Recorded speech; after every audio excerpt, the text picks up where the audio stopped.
நம்ம சேனலில் வீடியோ போட்டோடனே உங்களுக்கு மெசேஜ் வரணும் அப்படின்னு நீங்கள் நினச்சிங்கன்னா ரைட் சைடில் இருக்கிற ரெட் கலர் சப்ஸ்கிரைப் பட்டனை ப்ரெஸ் பண்ணிக்கோங்க. அப்படியே பக்கத்தில் ஒரு பெல் சிம்பிள் வரும், அதே கிளிக் பண்ணிட்டீங்கன்னா உங்களுக்கு மெசேஜ் தவறாமல் வரும். சரி, வாங்க வீடியோக்குள்ளே போகலாம். அமெரிக்காவில் இருக்கிற நியூயார்க்ல ஒரு சாஃப்ட்வேர் கம்பெனியில வேலை பார்க்கறேன். என்னோட ஊரு சென்னை. இன்னைக்கு நான் லீவு கேட்டுட்டு சென்னைக்கு புறப்பட்டுக்கிட்டு இருக்கேன். அதுக்கப்புறமா நியூயார்க்ல இருந்து சென்னைக்கு டிக்கெட் போட்டேன். New York to Abu Dhabi, Abu Dhabi to Chennai connecting flight தான். இப்போ ஃப்ளைட்டு 4 மணி நேரம் லேட்டாக வருது. அதுக்கப்புறம் ஒரு வழியா 15 மணி நேரம் பயணம் செஞ்சு அபுதாபி வந்து இறங்கினேன். அடுத்த விமானம் 45 நிமிஷத்துல. அதுக்கப்புறம் இந்தியாவுக்கு நேரா. தண்ணி கூட வாங்கல, கடகடன்னு போர்டிங் அடைஞ்சேன். விமானத்துல ஏறி ஜன்னல் சீட்டுக்கு பக்கத்திலேயே மெல்ல அந்த காத்து வீச அனுபவிச்சுக்கிட்டு கையில இருந்த ஆங்கில நாவலான ஐபேட்டோட உக்காந்து இருந்தேன். சென்னைக்கு போறதுக்காக நியூயார்க் குளிருக்கு போட்ட வின்டர் ஜாக்கெட்டோட அந்த விமானத்துல உக்காந்து இருந்த ஒரே ஆளும் நான் தான். அங்க யார் வருவாங்க என் சீட்டுக்கு பக்கத்துலன்னு சொல்லி யோசிச்சுக்கிட்டு உக்காந்து இருந்தப்போதான் அதே 21B சொல்லிட்டு டிக்கெட்டை ஏந்தினபடி ஒரு பெண் வந்து வராங்க. நல்ல கரிய பெரிய உருவம், ஸ்டிக்கர் போட்டு லட்சுமி டாலர் வரைய கழுத்துல போட்டிருந்தாங்க. வெள்ளந்தியா சிரிச்சுக்கிட்டு பக்கத்துல வந்து வேற சிட்டுன்னு சொல்லி கொஞ்சம் உடஞ்ச ஆங்கிலத்தோட கேட்டுக்கிட்டு வந்துகிட்டு இருந்தாங்க. பார்த்தாலே தெரிஞ்சிச்சு தமிழ்நாட்டு பொண்ணுன்னு சொல்லிட்டு. அப்போதான் சென்னையில வந்து நிறைய கேரள மக்கள் வர்றது உண்டு சென்னை பிளைட்ல. அப்ப நான் யோசிப்பேன், அவரை கேரளாவா இருப்பாங்களோன்னு சொல்லி எடை போட்டேன். ஆனா அவங்க பேசின இங்கிலீஷை வச்சு நான் அவங்க தமிழ்னு சொல்லி முடிவு பண்ணிட்டேன். மிகையான தங்க நகை, பொருந்தாத புது புது ஸ்வெட்டர், யாரோ கடன் வாங்கி தான் கொடுத்துருக்கணும்னு சொல்லி நினைச்சேன். ஏர் ஹோஸ்ட் கிட்ட தண்ணி கேட்டேன். இந்த பொண்ணு தாங்கிட்ட இருந்த பழ ஜூஸை எடுத்து நீட்டினாங்க. ட்ரிங்க்னு சொல்லி சொன்னாங்க ரொம்ப நட்போட. தமிழான்னு சொல்லி கேட்டேன், அவ்வளவுதான். அப்போ அந்த பொண்ணு, நீங்க தமிழா? நான் ட்ரெஸ் தோரணை எல்லாம் பார்த்து வேற ஊர் காரவுகன்னு நினைச்சேன். இங்க வேலை பாக்குறீங்களோ? ஆமாங்க. நீங்க? நானும் தான். எங்க இருந்து வரீங்க? அமெரிக்காவில இருந்து வரேன். சாப்பிட்டு அதுவா? எஜமானர் வீட்டுல கூட அவங்க மகன் இப்ப அதுதான் படிக்கிறாங்களாம். எஜமானர்னு சொல்லி சொன்ன அடுத்த நிமிஷமே எனக்கு புரிஞ்சு போச்சு அந்த பொண்ணு அரேபியாவில் வீட்டு வேலைக்கு போன பொண்ணு அப்படின்னு சொல்லிட்டு. இன்னைக்கு ஒரு நல்ல அனுபவம் எனக்கு காத்திருக்குன்னு சொல்லிட்டு நான் நாவலை தூக்கி போட்டு ஹேண்ட்பேக்ல வச்சுட்டு அவங்க கிட்ட பேச ஆரம்பிச்சேன். அப்படியா? அவங்க வீட்டுல எவ்வளவு பேரு? அண்ணன், தம்பி, குடும்பமா வசிப்பாங்க. ஆம்பளைங்க வீட்டுல இருக்கவே மாட்டாங்க. அண்ணன் பொண்டாட்டி தான் என்னை வேலைக்கு எடுத்துச்சு. 3 பசங்க, 2 பேருக்கும் 2 நான் தான் வேலைக்கு போய் வந்த பிறகு பிறந்துச்சுங்க. பாசமான பிள்ளைங்க. இவ்வளவு பேருக்கும் நீங்க ஒருத்தர் தான் வேலை பார்க்குறீங்களோ? முதல்ல நான் மட்டும்தான். இப்போ இன்னும் 2 பேர் இருக்காங்க. ஒரு பிலிப்பினோ பொண்ணு, ஒரு தோட்ட வேலை ஆளு.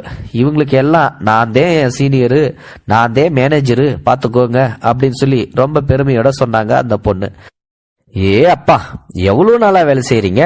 9 வருஷமா செய்யறேன். தனியாவா இருக்கீங்க? உங்க குடும்பம்லாம் எங்க இருக்காங்க? வேலூர் தான் என் ஊரு. ஒரே புள்ள எனக்கு புருஷனும் சரியில்லாத புருஷன். வேற வழி இல்லைன்னு என் பிள்ளைய எங்க அண்ணன் வீட்டுல தான் வந்து விட்டு வளர்றான். அவன் அண்ணனுக்கு நிறைய கடன் வேற இருக்குது. சரின்னு 35 வயசுலயே நான் அரேபியாவுக்கு கிளம்பிட்டேன். ஓடிட்டு 9 வருஷம் ஓடிச்சு. புள்ள அடுத்த வருஷம் 12வது வகுப்பு போறான். பேகங்கிட்ட அதான் என் முதலாளி பொண்டாட்டி, அவங்க கிட்ட இந்தியாவுக்கே என்னை அனுப்பிடுங்கன்னு சொல்லி கேட்டேன். அதுவும் புள்ள வேற படிக்க மாட்டேன்றாங்கன்னு சொல்லி சொன்னப்பதான், நீ வேணா போயிட்டு திருப்பி வந்துருன்னு சொல்லி சொன்னாங்க. அவங்களுக்கு நான் இல்லாம முடியாது. அவங்க பிள்ளைங்க என் பிள்ளைங்க மாதிரி தான். நான் 2 மாசம் ஊருக்கு போனாலே அழுதுப்படுவாங்க. போன் போடுங்க வேலூருக்கு. நம்ம பையனுக்கும் இந்த இதுகளுக்கும் இடையிலெல்லாம் மாட்டிக்கிட்டேன் பாத்துக்கோங்க. இப்பவும் 2 மாசம் லீவ்ல தான் போறேன். அப்பதான் என்ன அமுச்சு விடுறேன்னு சொல்லி சொன்னாங்க. போய் பிள்ளைய எங்கேயாச்சும் டியூஷன் சென்டர்ல பார்த்து சேர்த்து விடணும். அண்ணன் படிக்கல, அண்ணி இவங்க கிட்ட அன்பாவே இருக்காது. ஏதோ சோறாவது போடுறலன்னு சொல்லி நானும் நினைச்சுக்குவேன். எனக்கு கஷ்டமா இருந்துச்சு. தான் பிள்ளைய விட்டுட்டு இளமைய தொலைச்சு வேற நாட்டுல தாயா வேலையா இருக்கிறாளே இந்த பொண்ணு அப்படின்னு சொல்லிட்டு ரொம்ப இயல்பாகவே இருந்துச்சு. அப்புறம் கேட்டேன், உங்களுக்கு கஷ்டமா இல்லையான்னு சொல்லிட்டு. ஏன், நான் நல்லா தானே இருக்கேன். இங்க பாத்தியா 8 சவரம் பிரேஸ்லெட், பேகம் கொடுத்துச்சு. இந்த கோட்டு, ஹேண்ட்பேக் எல்லாம் அவங்க கிஃப்ட் கொடுத்துச்சு. ஊர்ல இருக்கிற எல்லாருக்கும் கொடுக்க சொல்லி சாக்லேட் டப்பா வாங்கி கொடுத்து தந்துச்சு. ஏர்போர்ட்ல ஏசி கார்ல வந்து குடும்பமா விட்டாங்க.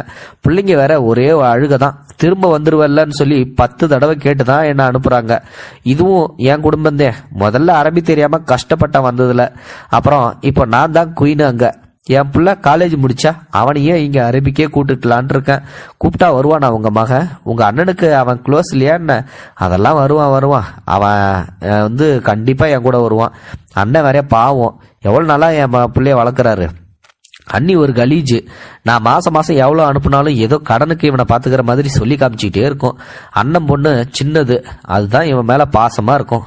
என்ன வேலை கிடைக்கும் அவனுக்கு? நீங்க அவனை இங்க கூட்டு வரேன்னு சொல்றீங்க. நீ தான் படிச்சிருக்கல, சொல்லு. இன்ஜினியரிங் சேர்க்கவா? இப்போ அதுல தானே வேலை கிடைக்குதாமே. ஆமா, துபாயில நிறைய சாஃப்ட்வேர் யாரும் இருக்காங்க, உங்க ஊர்ல தெரியல. சரி, வேலூர்ல என் நண்பர் ஒருத்தர் கோச்சிங் இன்ஸ்டிடியூட் நடத்துறாரு. ராணிப்பேட்டில் பெல் பசங்க அங்க படிக்கிற நிறைய நம்பர்லாம் உனக்கு தரேன், விசாரிங்க. அப்படியா? ரொம்ப தேங்க்ஸ். ஒன்னாண்ட பேசுனதுல ரொம்ப சந்தோஷம். பார்க்க திமிரா இருக்க. இதாண்ட உட்காரணுமான்னு சொல்லி எதுவும் யோசிச்சேன். நம்ம ஊர் தான்றத காமிச்சிட்ட. படிச்ச புள்ள தான். நானும் உங்களை மாதிரித்தேன். நீங்க அரேபியா, நான் அமெரிக்கா. உங்களை ஒரு குடும்பம் நல்லா பாத்துக்கிறாங்க, நானே தான் என்னை பாத்துக்கணும். என் குடும்பமும் இப்போ இந்தியாவில் தான் இருக்கு. எங்களுக்கும் ஹோம் லோன் எல்லாம் இருக்கு. எங்க வீட்டில் என்னை யாரும் போக சொல்லல. நான் 3 மாசத்துல ரிட்டர்ன் ஆகுறேன். ப்ராஜெக்ட் முடிஞ்சு அவ்வளவுதான் வித்தியாசம். அப்போ நீ அமெரிக்கா வேலைக்காரி, நான் அரேபியா வேலைக்காரி அப்படின்னு சொல்லிட்டு 2 பேரும் சந்தோஷமா சிரிச்சாங்க. சேர்ந்து ஏதோ காமெடி வீடியோ பார்த்த மாதிரி சென்னையும் வந்துட்டாங்க. உங்க வீட்டுல வந்துருவாங்களா? நான் வேணா வெயிட் பண்ணட்டா? என் அண்ணன் வேலூர்ல இருந்து நேத்தே வந்துட்டாங்க. I miss you. கண்ணீர் வந்தது அவருக்கு. மீட்டு அக்கா, இந்தாங்க நம்பர். ஒரு தைரியமான புத்திசாலி பெண்ணை சந்திச்சதோட மனநிறைவு. இமிகிரேஷன் வர பிரியா விடை கொடுத்தார்.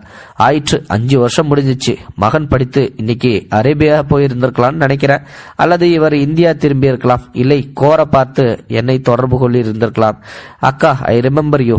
என் நம்பர் கொடுத்தனா உங்க நம்பர் வாங்கவே இல்லை இப்படின்னு சொல்லிட்டு தோழி ஒருத்தங்க தன்னோட அந்த நினைவுகளை பதிவிட்டு இருக்காங்க. உண்மையிலுமே இந்த மாதிரியான ஒரு நல்ல தருணங்கள் நம்மளுடைய வாழ்க்கையிலும் நடந்து கொண்டுதான் இருக்கின்றது. இது இந்த மாதிரியான அனுபவங்கள் உங்களுக்கு இருந்துச்சு அப்படின்னா மறக்காம அந்த கருத்துக்களை கமெண்ட் பாக்ஸ்ல சொல்லுங்க. நிச்சயமா இந்த மாதிரியான அனுபவங்கள் நிறைய பேருக்கு ஏற்பட்டதுண்டு.